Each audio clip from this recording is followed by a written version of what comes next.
Mr. Okoroafor, can we just step back a little bit and look at, let's step back a bit. You've compared Nigeria to these other countries that have had to close their borders and all of that. But in Nigeria, the exchange rate, the CBN has reviewed the exchange rate like 4 times already. And there's a likelihood that they might still take it up again. The effect on that is that it's affecting those manufacturers within Nigeria who need the exchange, who need the foreign exchange to get this equipment. Is there any consideration for them to encourage them to even continue, even in the local production? Or would you rather encourage them to bring in the goods that they want to bring in and resell? There's something you need to realize. When you have exchange rates, it works 2 ways. For countries where they manufacture locally and consume locally and export, exchange rate or the depreciation of the rate or the valuation is always a boom. It's an opportunity for exporters to make money, and it creates employment for everybody. In this country, what you need to know is that we have tried to make available foreign exchange to those who produce locally, those who are able to, for those who want inputs, as opposed to those who are bringing in finished goods like champagne and toothpick.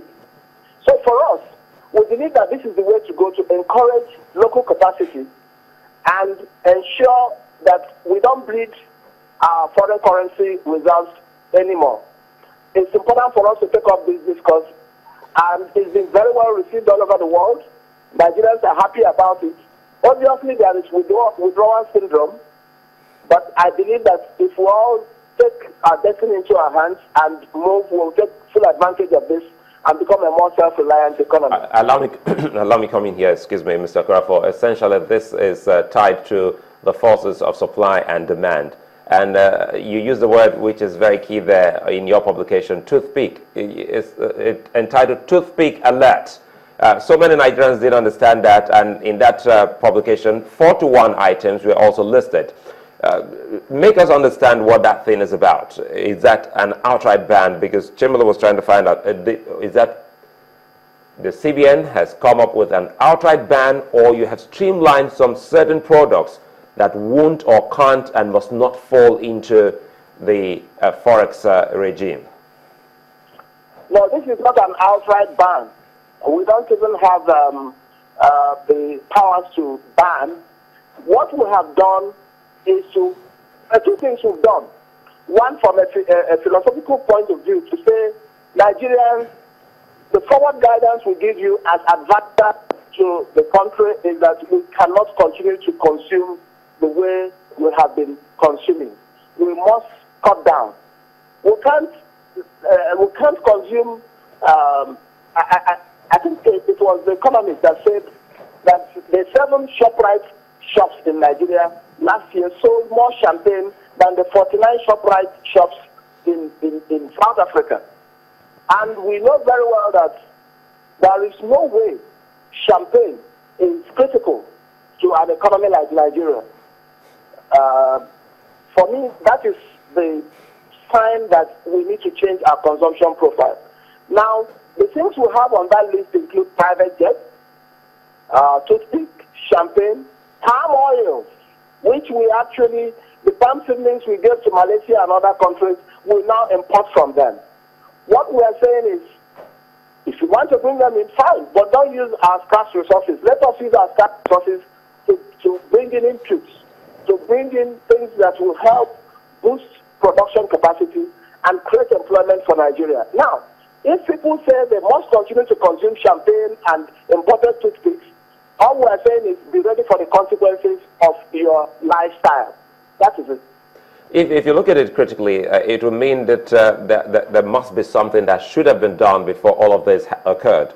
If the nation gave the seedlings to another Asian country and they did fantastically well, making us lose the market here, is no fault of the businessman who has seen a market in that importation business.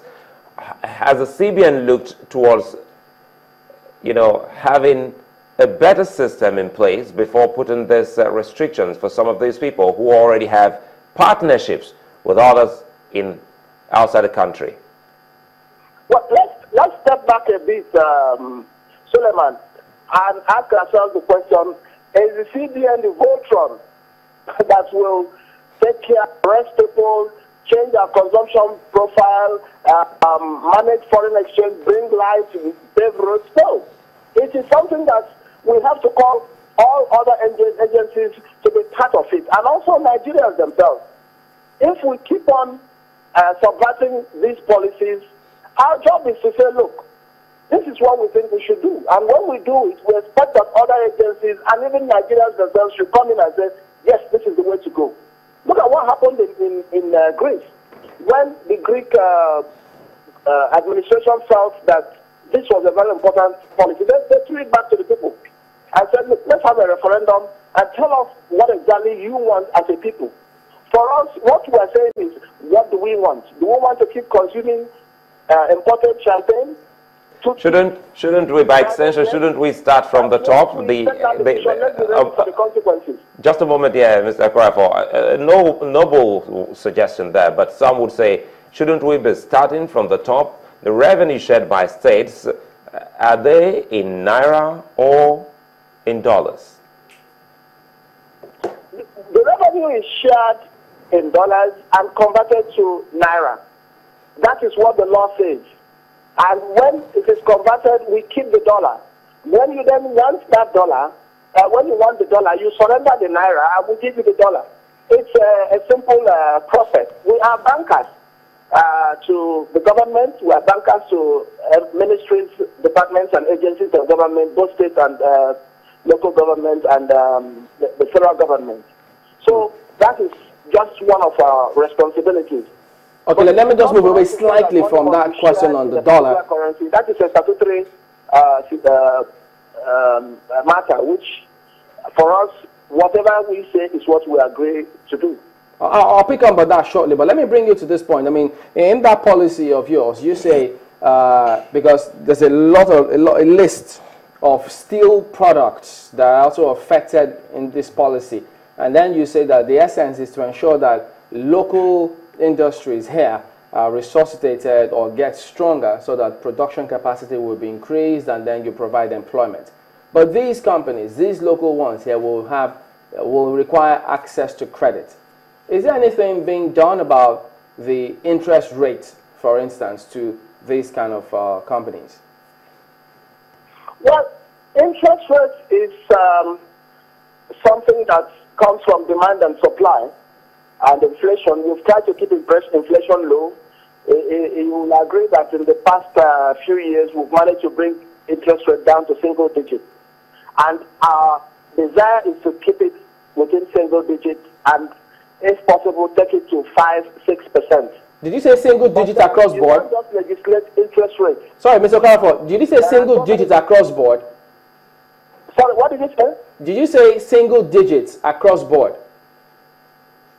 Yes, that's I mean, inflation rate, sorry. Inflation. Oh, okay. I was talking about interest rates, actually. Well, yeah, there are three prices. Those prices, especially the two prices of interest rate and exchange and inflation rate, are tied in the sense that your inflation rate kind of dictates your interest rate and the cost of capital. So we use the MPR to mimic this interest rate and keep bringing it down. It keeps coming down. But then you also know that people who save, because if there is no saving, there won't be any investment. Those who save also need high interest rates or interest rate that is above inflation for them to bring their money.